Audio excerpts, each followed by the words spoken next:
खुदावंद यीशु मसीह के अजीम बाबरकत नाम में आप सबको सलाम। सलाम जी, हालेलुया, प्रेज गॉड, हालेलुया। गुज़श्ता दिनों हम पहाड़ीवाज में से सीख रहे थे, फिर एक दो इतवार गैप आया है। उसकी वजह कुछ खुसूसी दिन होते हैं जिनकी मुनासबत से हम इस पैगाम को उस मुनासबत से ही सुनाते हैं। आज फिर से हम इसका आगाज़ करेंगे पहाड़ीवाज ही का। आए मेरे साथ कलाम मुक़द्दस में से अपनी रहनुमाई के लिए पढ़ेंगे मुक़द्दस मत्ती रसूल की मारिफत लिखी गई इंजील,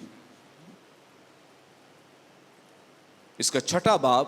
अगर आपके पास बाइबल मुक़द्दस है तो ज़रूर मेरे साथ मिलकर निकालिए। इस तौर से जितने खुदावंद के प्यारे इस वक्त ऑनलाइन हमारे साथ हैं वो भी ज़रूर खुदावंद के कलाम को सीखने के लिए हमारे साथ शामिल हो सकते हैं। Praise God, hallelujah, praise God, hallelujah. 6 बाब की 25वीं आयत से 34वीं आयत तक हम खुदावंद के ज़िंदगी बख्श पाक कलाम में से तिलावत करेंगे। खुदावंद के ज़िंदगी बख्श पाक कलाम में ये मरकूम है मुक़द्दस मत्ती रसूल की मारिफत लिखी गई इंजील, इसका 6 बाब 25वीं आयत से। इसलिए मैं तुमसे कहता हूँ कि अपनी जान की फिक्र न करना कि हम क्या खाएंगे या क्या पिएंगे, और न अपने बदन की कि क्या पहनेंगे। क्या जान खुराक से और बदन पोशाक से बढ़कर नहीं? हवा के परिंदों को देखो कि न बोते हैं ना काटते, न कोठियों में जमा करते हैं, तो भी तुम्हारा आसमानी बाप उनको खिलाता है। क्या तुम उनसे ज्यादा कद्र नहीं रखते? तुम में ऐसा कौन है जो फिक्र करके अपनी उम्र में एक घड़ी भी बढ़ा सके? और पोशाक के लिए क्यों फिक्र करते हो? जंगली सोसन के दरख्तों को गौर से देखो कि वो किस तरह बढ़ते हैं। वो न मेहनत करते ना काटते हैं, तो भी मैं तुमसे कहता हूं कि सुलेमान भी बावजूद अपनी सारी शान और शौकत के उनमें से किसी की मानिंद मुलब्बिस न था। बस जब खुदा मैदान की घास को जो आज है और कल तनूर में झोंकी जाएगी ऐसी पोशाक पहनाता है, तो एक काम में तो का दो, तुमको क्यों ना पहनाएगा। इसलिए फिक्रमंद होकर ये न कहो कि हम क्या खाएंगे या क्या पिएंगे या क्या पहनेंगे, क्योंकि इन सब चीजों की तलाश में गैर कौमें रहती हैं और तुम्हारा आसमानी बाप जानता है कि तुम इन सब चीजों के क्या हो, मोहताज हो। बल्कि तुम पहले उसकी बादशाही और उसकी रास्तबाजी की तलाश करो, तो ये सब चीजें भी तुमको मिल जाएंगी। बस कल के लिए फिक्र न करो, क्योंकि कल का दिन अपने लिए आप फिक्र कर लेगा। आज के लिए आज ही का दुख काफी है। कलाम मुक़द्दस के पढ़े सुने जाने पे खुदावंद की बरकत हो, आमीन, प्रेज गॉड। कलाम मुक़द्दस का ये हिस्सा जो भी हमारे सामने तिलावत किया गया है पहाड़ीवाज में से लिया गया है। और जिस तौर से आप सब जानते हैं कि गुज़श्ता भी हम जब पहाड़ीवाज सीख रहे थे तो 24वीं आयत में हमने सीखा था कि कोई आदमी 2 मालिकों की खिदमत नहीं कर सकता, क्योंकि या तो वो एक से अदावत रखेगा और दूसरे से मोहब्बत, या एक से मिला रहेगा और दूसरे को नाचीज जानेगा। तुम खुदा और दौलत दोनों की खिदमत नहीं कर सकते। तो इस ताल्लुक से हम खुदा का कलाम सीख रहे थे और जान रहे थे। खुदावंद यीशु मसीह हमारी रहनुमाई करते हैं कि या तो हम खुदा की तरफ हो सकते हैं या दौलत की तरफ, क्योंकि दोनों एक दूसरे की जिद हैं। दौलत इस सेंस में जिद है जब इंसान दौलत से बढ़ के, खुदा से बढ़ के दौलत को दर्जा देता है, इंपॉर्टेंस देता है, या दौलत को अपनी ज़रूरियात से बढ़ के कोई सेव करने की कोशिश करता है या उसमें लगा रहता है। तो फिर इंसान खुदा की इंपॉर्टेंस, अहमियत को कम दर्जा देता है और अपने रुपए पैसे, अपनी दौलत को ज़्यादा अहमियत और इंपॉर्टेंस देता है।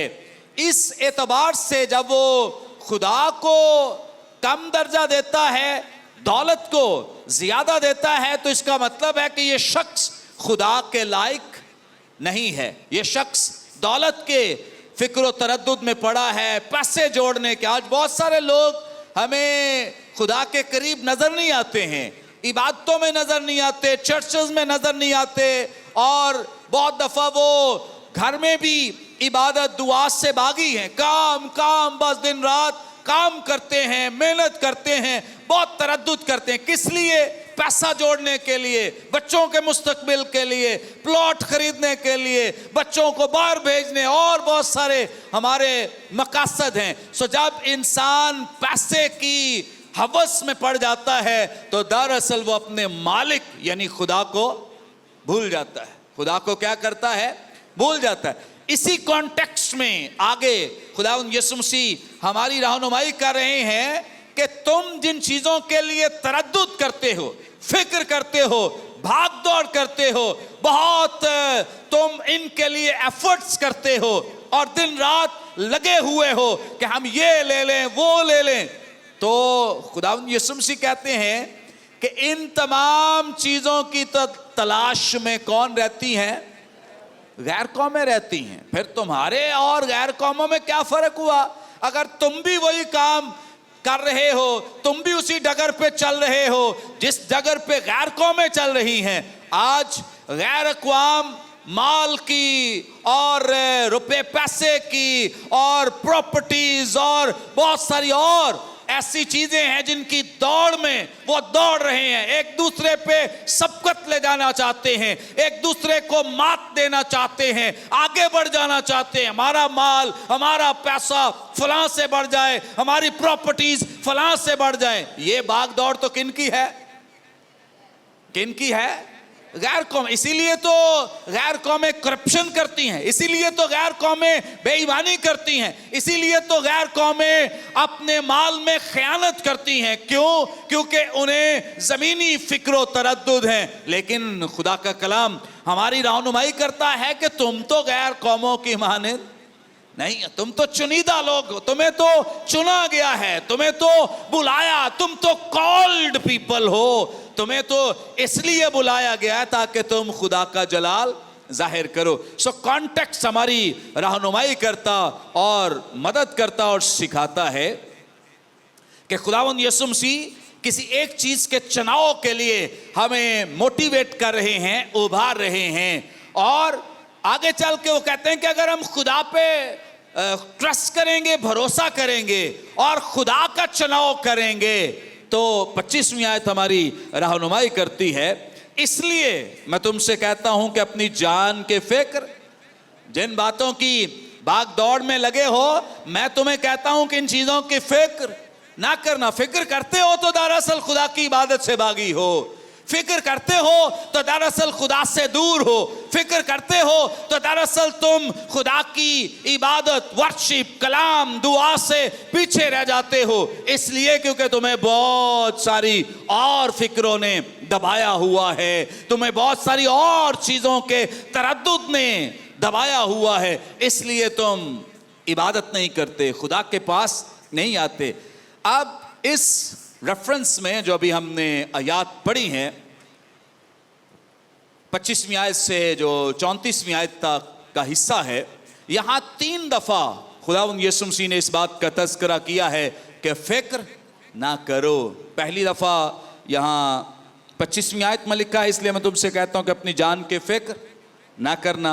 इसके बाद 31वीं आयत में, इसलिए फिक्रमंद होकर ये ना कहो कि हम क्या खाएंगे, 34वीं आयत में लिखा है, बस कल के लिए फिक्र ना करो। सो खुदा का कलाम हमारी रहनुमाई करता, हमें सिखाता, बताता है।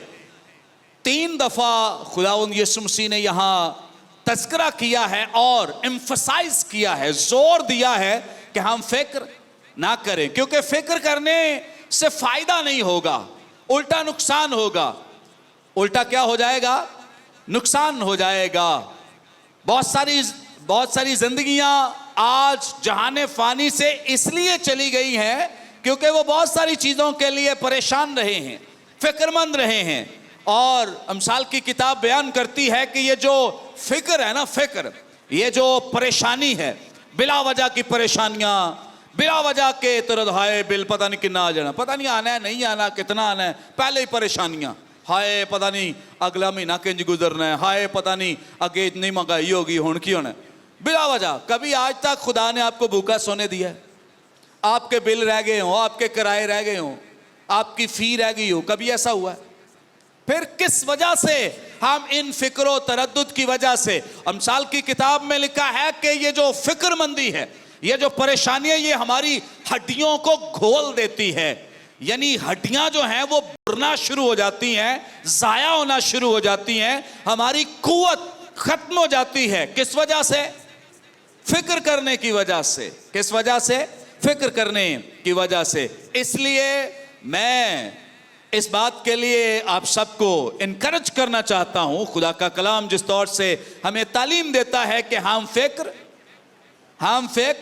ना करें, हम किसी भी तरह की फिक्र ना करें। जब हमें इस बात का इदराक है, इल्म है कि हम कुछ कर ही नहीं सकते हैं, हम कुछ कर ही नहीं सकते हैं। कोई जॉब जो हम कर रहे हैं ये हमारी वजह से नहीं है, कोई काम जो हम कर रहे हैं, कोई इनकम हमें आ रही है तो हमारी वजह से नहीं है। इसके लिए किसने माहौल साजगार किया, किसने हालात पैदा किए और किसने ये सब कुछ प्रोवाइड किया, मुहैया किया? किसने?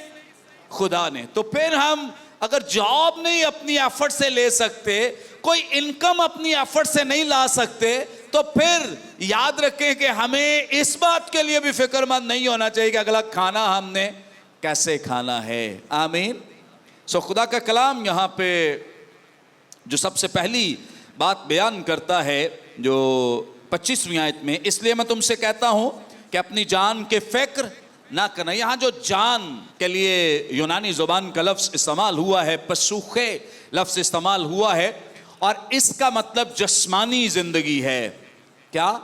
जस्मानी जिंदगी के लिए फिक्र ना करो, यानी जो रोजमर्रा के मामूल के काम हैं, जरूरियात हैं, तुम इनके लिए फिक्रमंद ना हो, परेशान ना हो। आमीन, प्रेज गॉड।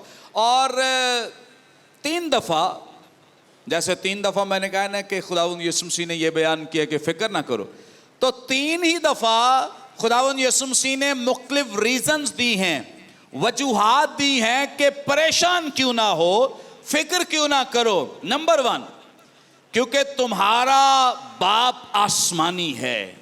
तुम्हारा बाप आसमानी है जो आसमान पर है और वो तुम्हारे बारे में जानता है। नंबर 1 ये है, मुझे इसलिए फिक्र नहीं करनी क्योंकि कोई मेरा बाप जस्मानी नहीं है, बल्कि मेरा बाप आसमानी है। हालेलुया। इसलिए मुझे फिक्रमंद होने की जरूरत, और मेरा बाप वो है जिसने सारी दुनिया को तख्लीक किया है। मेरा बाप वो है जिसने सब कुछ बनाया है और वो हर चीज का मालिक है। आसमान उसका है, जमीन उसकी है, ये सनतें उसकी हैं, पैसा उसका, दौलत उसकी, जमीन उसकी, हर एक चीज तो उसकी है। सो मैं क्यों परेशान हूं? हालेलुया। मेरा बाप कौन है? आसमानी है। खुदा मेरा बाप है, तो मुझे फिर परेशान होने की या फिक्रमंद होने की जरूरत नहीं है। हाँ, मैं फिक्रमंद इसलिए हूं और इसलिए हो सकता हूं अगर मेरा ताल्लुक उसके साथ नहीं है, अगर मेरा कनेक्शन उसके साथ नहीं है, अगर मेरा बाप वो है, तो इसका मतलब ये है कि मैं परेशान नहीं हो सकता हूं। आमीन। आ जाओ आगे आ जाओ, शाबाश। नंबर टू ये है, क्योंकि तुम्हारे पास ईमान है। तुम्हारे पास क्या है? गैर कौमों के पास ईमान नहीं है, इसलिए वो क्या है? फिक्रमंद। लेकिन तुम्हारे पास क्या है? ईमान है, एतकाद है। और ईमान एतकाद की वजह से तुम्हें परेशान होने की जरूरत नहीं है। नंबर 3 ये है कि तुम्हारा मुस्तकबिल जो है वो खुदा के हाथों में है। आमीन। किसके हाथों में है? मेरे कल के लिए खुदा फिक्रमंद है, मेरे आइंदा दिनों के लिए खुदा फिक्र करता है। सो मेरा मुस्तकबिल, मेरा फ्यूचर, मेरे आइंदा आने वाले दिन जो हैं वो खुदा के हाथ में है। सो मैं क्यों वरीड हूं, मैं क्यों परेशान हूं? इसलिए मैं परेशान नहीं हूं, फिक्रमंद नहीं हूं। नंबर 1 क्योंकि मेरा बाप खुदा है। नंबर 2 मेरा ईमान उस पे है। नंबर 3 कि मेरा मुस्तकबिल भी मेरे खुदा के हाथ में है। हालेलुया। इसलिए जाती तौर पे मैं अपने बच्चों के फ्यूचर के लिए, उनके घरों के लिए, उनकी ज़मीनों के लिए, ज़मीनी तौर पे उनके प्लॉट, घर, किसी चीज़ के लिए फ़िक्रमंद नहीं, क्योंकि मुझे पता है खुदा उन्हें ज़मीन पे लाया है तो खुदा उनके रहने, उनके खाने पीने, हर चीज़ का इंतज़ाम भी करेगा। आमीन। क्योंकि जब हम ऐसा करते हैं कि जो चीज़ हमारे वसाइल में नहीं है, जब हम वो काम करने की कोशिश करते हैं तो बहुत दफ़ा बेईमानी करते हैं, बहुत दफ़ा करप्शन करते हैं। ऐसा ही है ना? मतलब मेरी बिसात नहीं है अपने लिए कोई घर खरीदने की, तो मैं खरीदना भी चाहता हूं, तो मैं क्या करूंगा? दूसरा काम बेईमानी करूंगा, करप्शन करूंगा, खुदा का पैसा चोरी करूंगा। लोग खुदा के लिए देंगे, मैं उससे अपने घर में लगाता जाऊंगा, अपना प्लॉट बनाता रहूंगा, को अपनी प्रॉपर्टीज बनाऊंगा। तो इसका मतलब ये है कि मैं खुदा पे ट्रस्ट नहीं कर रहा, मेरा भरोसा खुदा पे नहीं है, मेरा एतकाद खुदा पे नहीं है, मैं खुदा को अपना बाप नहीं मानता और मैं अपने मुस्तकबिल के लिए खुद फिक्रमंद हूं, जबकि मेरा बाप मेरे मुस्तकबिल के लिए फिक्रमंद है और वो खुद मेरे फ्यूचर को प्लान करता है। मैं तो यहां तक ईमान रखता हूं कि हमारा हर दिन, ईमानदारों का, गैर ईमानदारों की बात नहीं, ईमानदारों का हर दिन ही प्री प्लान्ड है। खुदा ने पहले ही से उन तमाम दिनों को हमारे लिए मुकर्रर कर रखा है। हमें पता नहीं है कि कल क्या होगा, लेकिन हमारा खुदा हमारे लिए सब कुछ करता है और उसने पहले ये सारी चीजें प्लान की हुई हैं। आमीन। 25वीं आयत जो हमारी रहनुमाई करती है, सबसे पहले खुराक के ताल्लुक से, वैसे तो यहाँ 25वीं आयत में 3 चीज़ें बयान की गई हैं, इसलिए मैं तुमसे कहता हूँ कि अपनी जान के फिक्र न करना कि हम क्या खाएंगे। नंबर 1 खाने के लिए परेशान ना हो, क्या पिएंगे पीने के लिए। और नंबर 3 और न अपने बदन के लिए कि क्या पहनेंगे। क्या जान खुराक से और बदन पोशाक से बढ़कर नहीं? यानी आप अपना अंदाजा करें कि क्या जो बदन खुदा ने हमें दिया है ये कीमती है या पोशाक कीमती है? कौन सी चीज कीमती है? बदन कीमती है। सो अगर बदन दे सकता है तो पोशाक नहीं दे सकता। सो इसलिए तुम इस बात को अंडरस्टैंड करो, समझो कि जो कीमती चीज तुम्हें दे सकता है वो कम कीमती चीजें तुम्हें क्यों नहीं दे सकता है? जो सस्ती चीजें वो क्यों नहीं दे सकता? ये बदन कीमती है ना, ये खरीदा नहीं जा सकता। ये बदन कीमती है जो किसी से उधार नहीं लिया जा सकता। ये बदन कीमती है जो दुकानों पे नहीं बिकता है। ये कीमती चीज अगर मेरा खुदा, अगर मेरा बाप, अगर मेरा मालिक दे सकता है तो इस पे पहनने के लिए सस्ती सी शर्ट, ये सस्ता सा ट्राउजर क्यों नहीं वो दे सकता है? क्यों नहीं दे सकता है? दे सकता है कि नहीं? Praise God. इसलिए खुदा का कलाम हमारी रहनुमाई करता है 26वीं आयत में। सबसे पहले वो खुराक के ताल्लुक से बात करेंगे। हवा के परिंदों को देखो कि न बोते हैं ना काटते, न कोठियों में जमा करते हैं, तो भी तुम्हारा आसमानी बाप क्या करता है? उनको खिलाता है। क्या तुम उनसे ज्यादा कदर नहीं रखते हो? परिंदों को देखो, कुछ नहीं करते, कुछ बोते नहीं, कुछ काटते नहीं हैं, लेकिन इसके बावजूद तुम्हारा आसमानी बाप क्या करता है? उनको खिलाता है, खिलाता है। और अय्यूब की किताब इसके 38वें बाब की 41वीं आयत में लिखा है, पहाड़ी कव्वे के लिए कौन खुराक मुहैया करता है। मतलब पहाड़ों पे देखें जहां खुराक का उनके लिए कोई इंतजाम नहीं, लेकिन अय्यूब की किताब में लिखा है कि कौन इंतजाम करता है उनके लिए खाने का। कौन करता है? खुदा इंतजाम। कुछ नहीं उनके पास खाने पीने के लिए, लेकिन फिर भी खुदा उनके लिए क्या करता है? इंतजाम करता है। ज़बूर 145 में की 15वीं आयत में लिखा है, सबकी आंखें तुझ पर लगी हैं, तू उनको वक्त पर उनकी खुराक देता है। आमीन। वक्त पर क्या करता है? उनकी खुराक उनको देता है।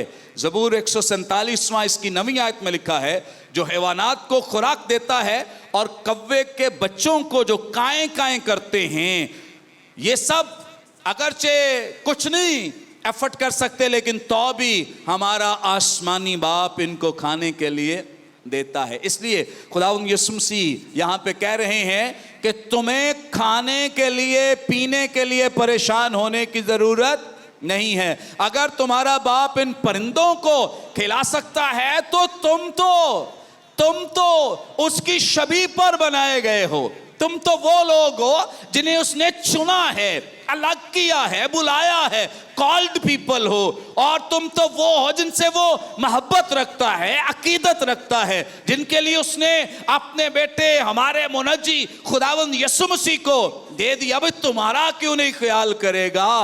अगर इनका यानी परिंदों को कर सकता है तो तुम्हारा क्यों नहीं ख्याल करेगा? क्यों फिक्रमंद होते हो? क्यों परेशान होते हो? तो खुदावंद यीशु मसीह यहाँ परिंदों का हवाला देकर हमारी मदद करते हैं, रहनुमाई करते हैं, सिखाते हैं, ताकि हम इस बात को अंडरस्टैंड करें। भाई वो कुछ उनका बिजनेस नहीं, कारोबार नहीं, कुछ भी नहीं, लेकिन इसके बावजूद खुदा उन्हें क्या करता है? खिलाता है। आमीन। खिलाता है या नहीं? तो इसलिए हमें किसी भी बात के लिए फिक्रमंद होने की जरूरत। अच्छा, एक और बात यहां जो एक इबहाम पैदा हो सकता है, एम्बिग्विटी जन्म ले सकती है, वो ये है कि बेफिक्री काहिली का नाम नहीं है। बेफिक्री, काहिली, सुस्ती, लापरवाही का नाम नहीं है। कि कलाम में लिखा है कि फिक्र ना करो इसलिए मैं सोया रहूंगा, खुदा खुद ही देगा। परिंदों को देखें, वो खुराक के लिए जाते हैं, निकलते हैं।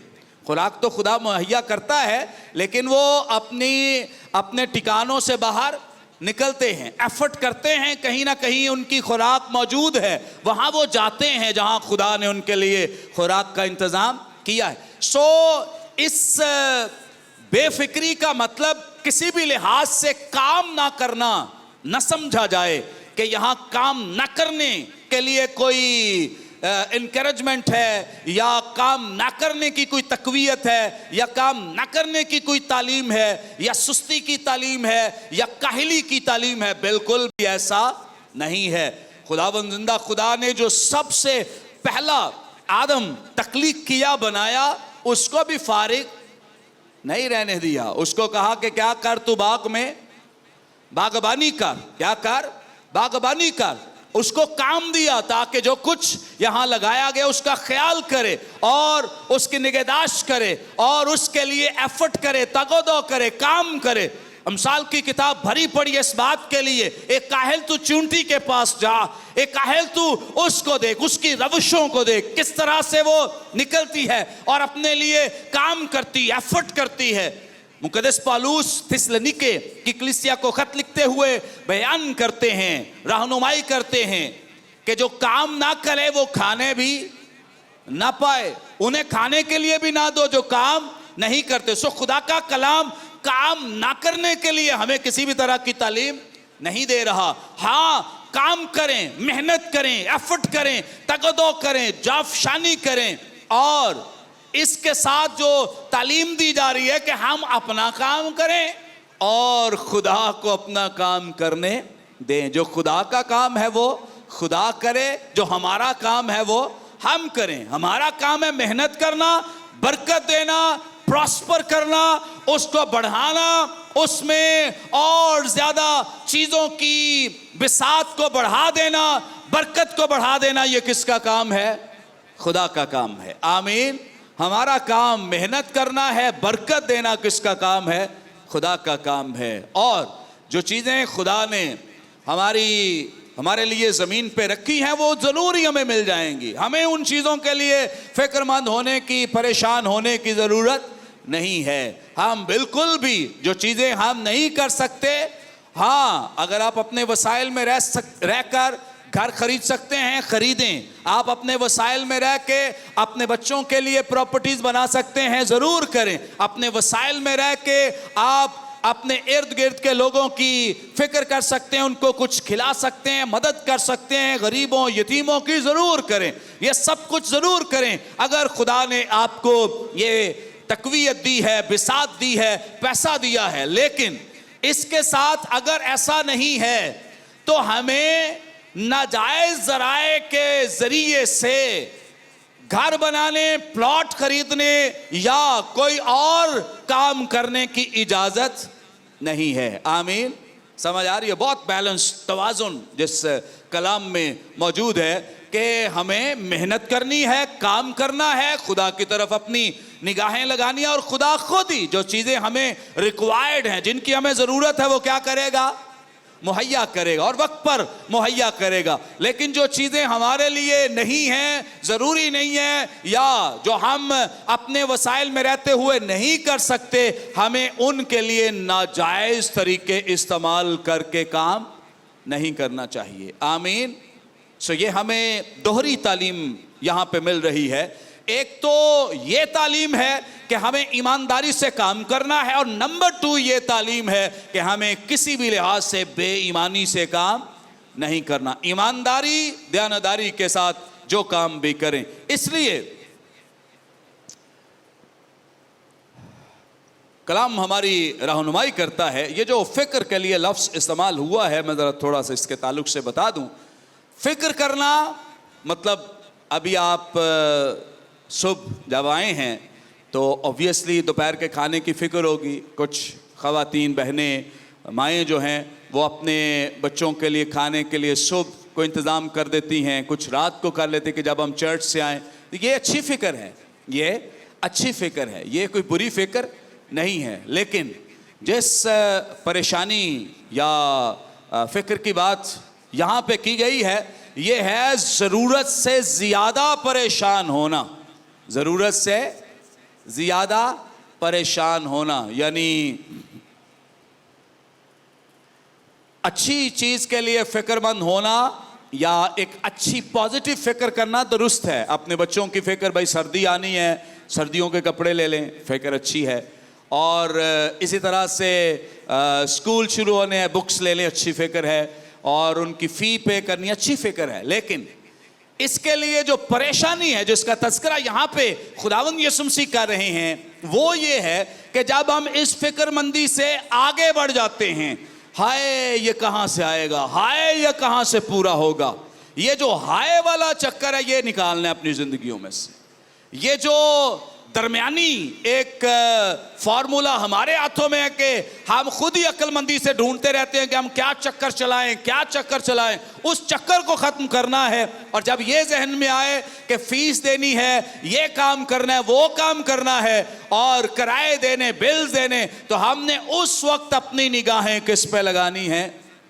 खुदा पे लगानी है। किस पे लगानी है? खुदा पे लगानी। भाई हमारा काम है मेहनत करना, ये बिल, किराए, सारा कुछ देना किसका काम है? खुदा का काम है। आमीन, प्रेज गॉड। तो जब हम इस तरह से करेंगे, जैसे बहुत सारे लोगों को मैंने अजीब तरह की फ़िक्रमंद होते भी देखा है। वो आईफोन लेने के लिए फ़िक्रमंद है, वो गाड़ी के लिए फ़िक्रमंद है, अगर गाड़ी छोटी हो बड़ी के लिए फ़िक्रमंद है, टेंशन में रहते हो, फलां के पास बड़ी गाड़ी है, फलां के पास ये, फ़िक्रमंद रहते बिला वजह। अब ये कोई फ़िक्रमंदी की बात है? हम फ़िक्र करके कुछ ले सकते हैं, बेईमानी करके ले सकते हैं, फिर क्या ख्याल है? या आईफोन, और नहीं तो फिर किस्तों पे ले लो, यही है ना। तो ये वो तरीके हैं जो मैं समझता हूँ कि दुरुस्त नहीं है। जो चीज़ें खुदा आपको बासानी प्रोवाइड कर रहा है, आप उनसे एंजॉय करें, आप उन्हीं सारी चीज़ों के लिए अपने आप में तसल्ली और इत्मीनान रखें। जब हम कोई ऐसा काम करके कुछ लेने की कोशिश करते हैं जो हमारी बिसात में नहीं है, हमारे बस में नहीं है, तो इसका मतलब ये है कि ये हमारी जिस्मानी ख्वाहिशें हैं, ये हमारा बदन ख्वाहिश करता है, हमारा जिस्म ख्वाहिश करता है। मेरा बदन ख्वाहिश करता है कि कोई मैं महंगे शूज पहनूं कि मैं जब चलूं तो लोग के ओए होए होए। मेरा बदन ख्वाहिश करता है कि मैं महंगी शर्ट पहनूं, कोई मैं महंगा ट्राउजर पहनूं लेकर, ये मेरा बदन ख्वाहिश करता है। मैं बड़ी गाड़ी पे बैठूं, ये मेरे बदन की ख्वाहिश है। मेरा बदन ख्वाहिश करता है कि मेरे पास आईफोन होना, ये मेरे बदन की ख्वाहिश है। लेकिन याद रखें, खुदा का कलाम हमारी रहनुमाई करता है कि ये जो ख्वाहिशें हमारे बदन में मौजूद हैं, हमारी जिंदगी में मौजूद हैं, यही दरअसल जब बढ़ती हैं तो ये हमें खुदा, उसकी मोहब्बत, उसके कलाम से दूर ले जाती हैं। हम फिर अपने बदन की ख्वाहिश को पूरा करने के लिए जायज़ नाजायज़ तरीके इस्तेमाल करते हैं और इन चीज़ों को तो पा लेते हैं, लेकिन हम खुदा की मोहब्बत से दूर चले जाते हैं। एक बात ट्रस्ट कर लें, अपनी ज़िंदगी में इस बात को बिठा लें। मैंने तो दिल में इस बात को, जैसे वो गिरा नहीं बांध लेते, ऐसे बांध लें, जो चीज़ आपके लिए ज़रूरी है खुदा ने आपको दे देनी है। आमीन। जो आपके लिए ज़रूरी नहीं है वो खुदा ने आपको नहीं देनी है। आमीन। हाँ जी, याद रहेगी ये बात। जो चीज़ें मेरे पास हैं इसके लिए मैं शुक्रगुजार हूँ क्योंकि मुझे इनकी ज़रूरत है। आइंदा भी जो खुदा देगा वो देगा जिसकी मुझे ज़रूरत है। लेकिन जो चीज़ें मेरी ज़रूरत के लिए नहीं, क्यों? क्योंकि अगर वो चीज़ें मिलेंगी, अमसाल की किताब में इस बात को बयान किया गया है कि मुझे इतना भी ना दे कि मैं तेरी मोहब्बत से भी दूर चला जाऊं, तेरी मोहब्बत से दूर चला। कई दफ़ा ऐसा होता है कि एक्सेस जो है किसी भी चीज़ की, excess of everything is bad, कि कोई भी चीज़ एक्सेस में मिल जाए तो वो हमारे लिए हमारी निजात को भी खो देती है, हमारी हमेशा की ज़िंदगी से भी हमें दूर ले जाती है। सो जो खुदा ने हमें दिया है उसके लिए खुश रहें, हैप्पी रहें, शुक्रगुजारी करें, दिल से उसके नाम की सिताइश करें कि यही मेरे लिए बेहतर था। हो सकता है जो चीज़ मैं या मेरा बदन ख्वाहिश करता है वो मिल जाए तो मैं खुदा से दूर चला जाऊं। खुदा मेरी चीज़ों के लिए फ़िक्रमंद नहीं है, खुदा मेरी जिस्मानी ख्वाहिशों के लिए फ़िक्रमंद नहीं है, खुदा मेरी निजात के लिए फ़िक्रमंद है। आमीन। खुदा मेरी हमेशा की ज़िंदगी के लिए फ़िक्रमंद है। इसी तरह खुरूज की किताब के 23वें बाब में बनी इस्राएल कहते हैं कि खुदा तूने तो प्रॉमिस किया था कि तू सारी कौमों को जो हमारे इर्द गिर्द हैं इनको मार देगा। खुदा ने कहा हाँ मैंने प्रॉमिस किया था, ऐसा करूंगा, ज़रूर करूंगा, तुम्हें किसी कौम से शिकस्त नहीं होगी। लेकिन खुदा ने उनसे एक बात जो राज की कही, कहता है कि अगर मैं इन सारी कौमों को मार दूंगा, ये तो तुम्हारी ख्वाहिश है ना कि मैं मार दूं, अगर मैं मार दूंगा तो जंगली हैवानात दरिंदे आएंगे और तुम्हें फाड़ खाएंगे। मैंने इनको इसलिए रखा है ताकि तुम प्रोटेक्ट हो जाओ, महफूज हो जाओ, तुम्हारी प्रोटेक्शन के लिए, मुहाफ़ज़त के लिए। सो खुदा किस तरह से हमारी निजात को महफूज रखता है, मुझे महफूज रखता है, मेरे ख़ानदान को महफूज रखता है, हमारी हमेशा की ज़िंदगी को महफूज रखता है, हम नहीं जानते। हमें लगता है ये मिल जाए, वो मिल जाए, ये हो जाए, वो हो जाए, ये हमारी ख्वाहिश है, हमारा बदन ख्वाहिश करता है। लेकिन मेरा खुदा सिर्फ और सिर्फ मेरी निजात के लिए फ़िक्रमंद है। मेरी हमेशा की ज़िंदगी ना चली जाए, मेरी निजात ना चली जाए, कहीं मैं इन चीज़ों के लालच में आकर खुदा की इबादत से दूर ना हो जाऊं। आज कितने लोग इबादत नहीं करते, चर्च नहीं आते, कलाम नहीं, घरों में भी कलाम नहीं पढ़ते, दुआ नहीं करते, दिन रात डबल डबल ड्यूटीज, ये वो सारा कुछ करे, लेकिन खुदा को याद। ये कौन उनको इस बात के लिए उभारता है? उनका बदन उन्हें तंग करता है। आईफोन लेना, इतनी मेहनत कर, डबल ड्यूटी कर, ये कर, वो कर, उनको उनका बदन मोटिवेट करता है, उभारता है कि तेरी ये ख्वाहिश है, पड़ोसी ने, वो चाचे के बेटे ने ये ले लिया है, वो तेरे से ये नहीं लिया गया, इसके लिए एक और ड्यूटी ज्वाइन करे और काम। तो क्या करेगा वो? किसकी ख्वाहिश पूरी करे? अपने बदन की, जिस्म की ख्वाहिश के लिए वो दिन रात तरद्दुद करता है। लेकिन अगर हम खुदा पे ट्रस्ट करने वाले हैं, भरोसा करने वाले, हमें कोई परवाह नहीं किसी के पास कुछ हो या ज़्यादा हो या जितना भी ज़्यादा, हमें इस बात की फ़िक्र है कि हमारी निजात जो है वो कायम रहे। आमीन, आमीन। वो चाचे के बेटे ने चाहे कोई बेईमानी करके ली हो, तो किसी की वजह से अपनी ईमानदारी दयानतदारी पर किसी भी तरह से कॉम्प्रोमाइज ना करें और इसको ज़ाया ना करें। अब जो खुदा का कलाम हमारी रहनुमाई करता है, मकसद यहाँ पे जो बयान किया जा रहा है वो ये है कि हम खुदा पे ट्रस्ट करें, भरोसा करें, एतकाद रखें खुदा पे, हमारी निगाहें खुदा पे लगी रहें। हमें अपनी इन जिस्मानी ख्वाहिशों के लिए परेशान होने की ज़रूरत नहीं है। आमीन। ये जो फिक्रमंदी है, अभी मैं बयान कर रहा था, मेडिकल साइंस के मुताबिक ये खून की जो गर्दिश है और जो हमारा हार्ट है, दिल है और हमारे पूरे एसाबी निज़ाम को मुतासर करती है, जो हमारी बिला वजह के फ़िक्र है। बिल आया नहीं, पहले ही फ़िक्रमंद। एक मुझे बहन की कॉल है, भाई दुआ करना है, इस महीने बड़ा एसी चलाया है, बिल थोड़ा है। मैं कहा भी बिल आया ही नहीं, पहले ही टेंशन पड़ी हुई है। ये बिला वजह की फ़िक्रें, हो सकता है बिल ना ही आए इतना, क्या ख्याल है? तो बिला वजह की टेंशन्स और ये इस तरह की कई फ़िक्रें, कई टेंशन्स, आइंदा साल क्या होगा, आए फिर क्या होगा, हमारे बच्चों का हाय क्या बनेगा। भाई अगर उसने पैदा किया है तो आपकी मर्जी से थोड़ी बच्चे आए हैं दुनिया में, क्या ख्याल है? ये तो खुदा इनका मालिक है, हम तो जस्ट स्टूअर्ड हैं, मुख्तार हैं, मालिक तो इनका खुदा है। तो जो मालिक है आप उसको चैलेंज कर रहे हैं, बच्चों का क्या बनेगा, मालिक को चैलेंज कर रहे हैं, आपका क्या बनेगा, मुस्तकबिल इनका क्या होगा, किस तरह से ये तरक्की करेंगे, क्या करेंगे। हम खुदा को चैलेंज नहीं कर सकते, क्या कर सकते हैं? इसलिए हमें इन चीज़ों के लिए परेशान होने की ज़रूरत नहीं है। आगे बढ़ेंगे, 28वीं आयत से पढ़ेंगे। मैं चाहता हूँ कि इसको आज ख़त्म किया जाए। और पोशाक के लिए क्यों फिक्र करते हो? जंगली सोसन के दरख्तों को गौर से देखो कि वो किस तरह बढ़ते हैं, वो ना मेहनत करते और ना, तो भी मैं तुमसे कहता हूँ कि सुलेमान भी बावजूद अपनी सारी शान और शौकत के उनमें से किसी की मानिंद मुलब्बिस न था। आमीन।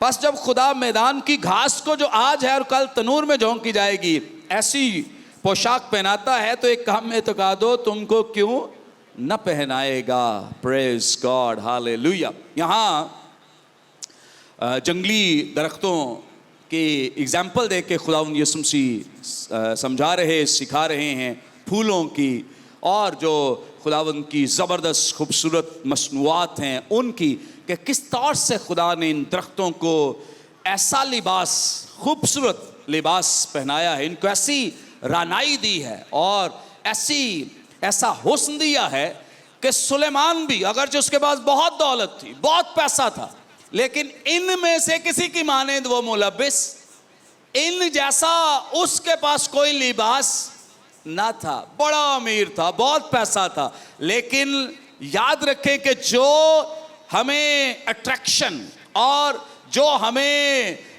इन फूलों में खूबसूरती, दरख्तों में खूबसूरती नजर आती है, वो इंसान के बनाए हुए लिबास में नहीं है, इंसान की बनाई हुई चीज़ों में नहीं है। तो खुदा का कलाम हमारी रहनुमाई करता है कि भाई घास जो आज है कल तनूर में झोंक दी, भाई जिसकी बहुत कम याद मुद्दत, अगर उसको फूल आज खिला कल मुरझा गया, जिसकी बहुत कम कलील जिंदगी है, अगर वो उसको इस तरह से खूबसूरत लिबास से मुलब्बिस कर सकता है और रानाई से भर सकता है, अट्रैक्शन से भर सकता है, तो तुम क्यों फिक्रमंद होते हो अपने पहनने के लिए, अपनी जिस्मानी चीज़ों के लिए? क्या खुदा तुम्हारे लिए ये मुहैया न करेगा? हाँ करेगा, क्योंकि कलाम बयान करता है, यशायाह नबी का सहीफा इसका 49वां बाब और इसकी 15वीं आयत में लिखा है, क्या ये मुमकिन है कि कोई माँ जो है अपने शीरखार बच्चे को भूल जाए? है मुमकिन? नहीं, पॉसिबल नहीं। लेकिन कहता शायद भूल जाए, हो सकता है कि भूल जाए, लेकिन याद रखें कि तुम्हारा जो बाप है, खुदा जो है, वो कभी तुम्हें नहीं भूलता। आमीन। वो कभी हमें नहीं भूलता। माँ भूल सकती है, हालांकि पॉसिबल नहीं है, लेकिन शायद कोई सिचुएशन ऐसी हो जाए, लेकिन हमारा खुदा जो है माँ से भी बढ़ के ज़्यादा हमसे अकीदत रखता, प्यार करता है। हालेलुया। इसलिए लिखा है कि वो हमें आंख की पुतली की मानंद रखता है, यानी इतने करीब हैं, इतने करीब हैं कि कोई छू भी नहीं सकता है हमें। हम चीज़ों के लिए फिक्रमंद हैं, हम पहनने के लिए फिक्रमंद हैं, खाने के लिए, रहने के लिए फिक्रमंद हैं। याद रखें, ये रोटी, कपड़ा, मकान का प्रॉमिस, वादा मेरे खुदा ने किया है। हालेलुया। जो हमें प्रोवाइड करता और मुहैया करता है। अब खुदावंद यीशु मसीह जो है वो इस नतीजे पर पहुंचे हैं कि ये जो सब कुछ है ये एतकाद की कमी है, ईमान की कमी है। किस चीज़ की कमी है? अगर हम आइंदा अपने दिनों के लिए, खाने के लिए और पीने के लिए, पहनने के लिए, रहने के लिए और अपनी फ़ी के लिए, अपने बिल्स के लिए और दीगर अपनी जस्मानी चीज़ों के लिए हम फिक्रमंद हैं, तो इसका फिक्रमंद से मुराद ये है कि अगर हम परेशान हैं तो इसका मतलब ये है कि हमारे अंदर एतकाद की क्या है?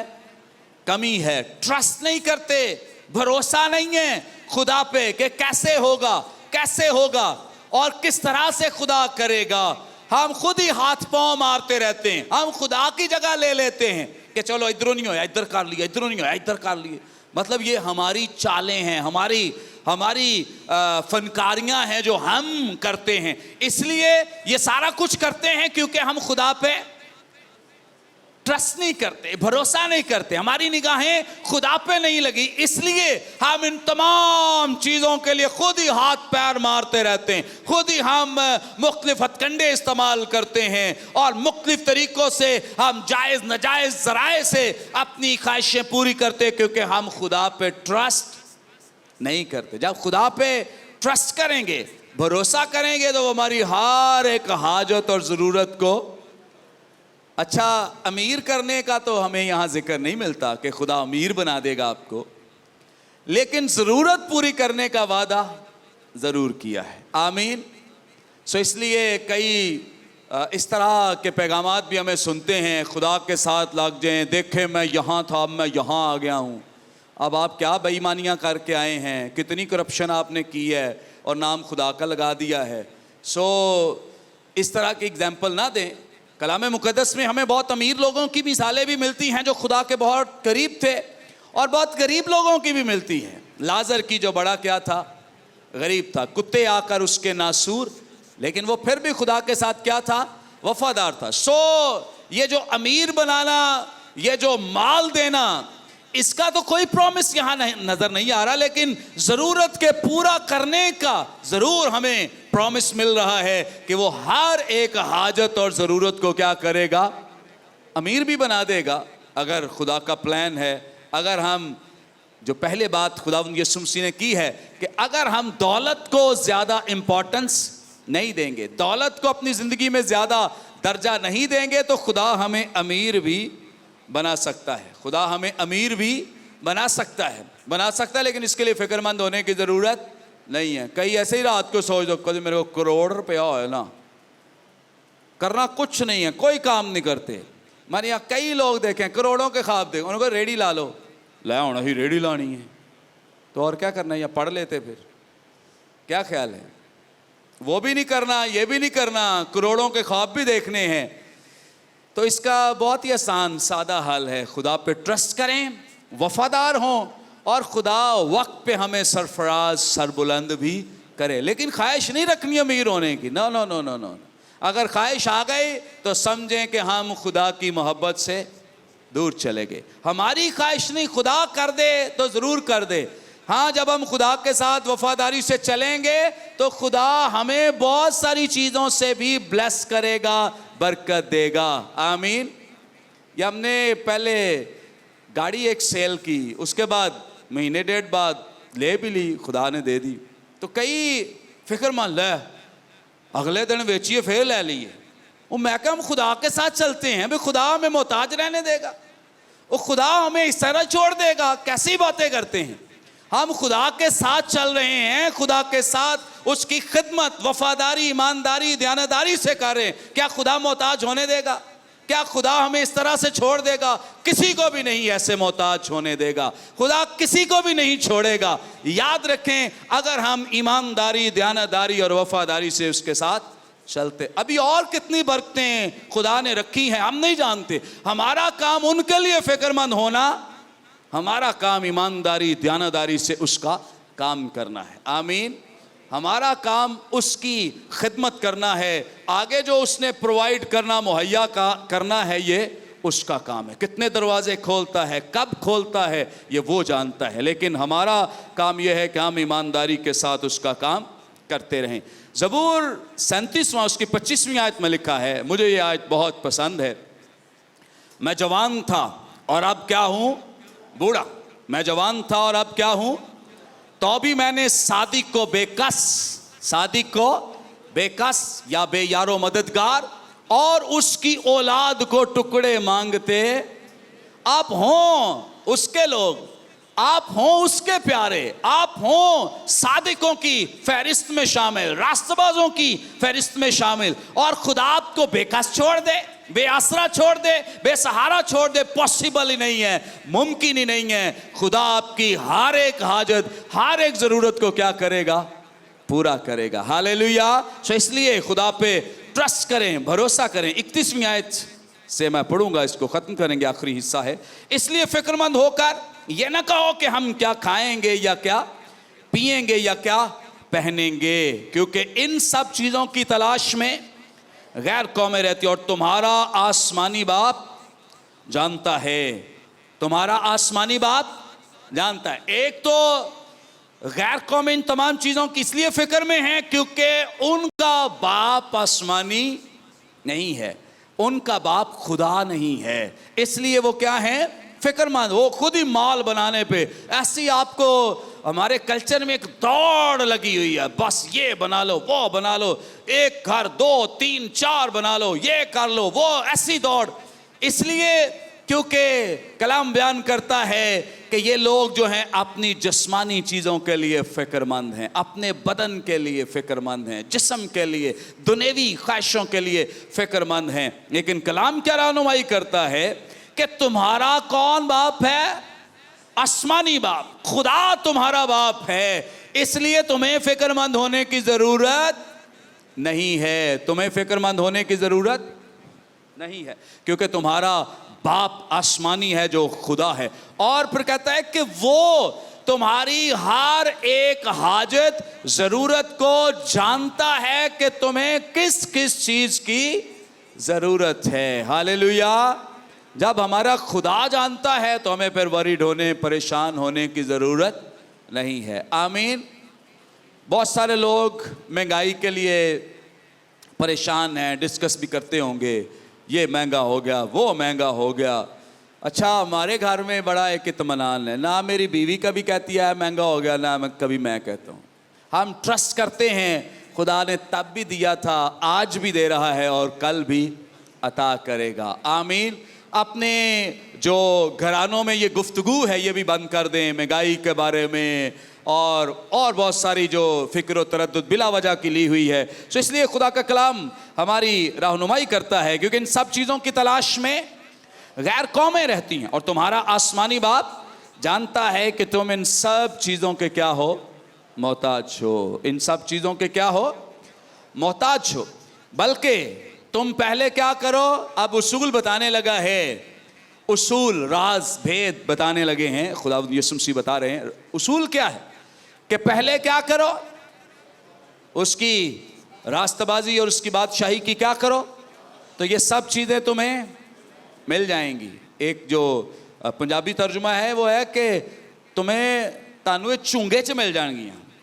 पता नहीं आजकल तो चूंगा नहीं है, लेकिन हमने तो देखा हुआ है चीज़ लेनी पाई चूंगा तो वो फ्री में मिली हुई चीज़। यानी ये जो चीज़ें हैं ना जिनके लिए हम फिक्रमंद हैं, हमारा काम है इबादत, हमारा काम है कलाम, हमारा काम है दुआ, हमारा काम है खुदा की हुजूरी, उसकी तकोदो, उसकी जांफशानी के हम उसकी भूख तड़प अपनी ज़िंदगी में रहे। हमारा काम फ़कत ये है, बाकी चीज़ें इनाम में, चुंगे में फ्री मिलेंगी। उनके लिए हमें कुछ करने की ज़रूरत नहीं है। हमारा काम रास्तबाजी, ईमानदारी, दयानतदारी के साथ उसका काम करना है, उसकी इबादत, उसकी हुजूरी में आना है, और इन चीज़ों की प्रोविजन जो है वो मेरा खुदा करेगा। आगे लिखा है आखिरी 34वीं आयत, बस कल के लिए फिक्र ना करो, क्योंकि कल का दिन अपने लिए आप फिक्र कर लेगा। आज के लिए आज ही का दुख काफ़ी है। कल के लिए, मुस्तकबिल, फ्यूचर की बात यहाँ दरअसल की गई है कि फ्यूचर के लिए परेशान होने की ज़रूरत नहीं है, क्योंकि मेरा और आपका फ्यूचर, मुस्तकबिल, आइंदा आने वाला वक्त जो है वो हमारे हाथ में नहीं है। हम एक घड़ी ना बढ़ा सकते हैं ना कम कर सकते हैं फिक्र करने से, कुछ भी नहीं कर सकते, हमारे हाथ में कुछ भी नहीं है। सिर्फ और सिर्फ यही कर सकते हैं कि खुदा पे ट्रस्ट करें, भरोसा करें। तो इसलिए मेहनत करें, काम करें, एफर्ट करें, तगोदौ जाफशानी ज़रूर करें, लेकिन इतनी ना करें कि आप इबादत छोड़ के काम पे चले जाएं, आप चर्च छोड़ के ही अपने कामों में लगे रहें। नहीं, इतना भी अपने सर पे सवार ना करें इन चीज़ों को कि आप खुदा से दूर हो जाएं। ये जो फिक्र है इन चीज़ों की, जिस्मानी चीज़ों के लिए तरद्दुद, ये दरअसल इस बात का इजहार है कि हमारे अंदर ईमान की कमी है और हम खुदा को अपना बाप नहीं मानते, और हम अपने मुस्तकबिल के लिए खुद फिक्रमंद हैं, जबकि कलाम बयान करता है कि हमारा मुस्तकबिल किसके हाथ में है? खुदा के हाथ में। खुदा अपने कलाम के वसीले बरकत दे।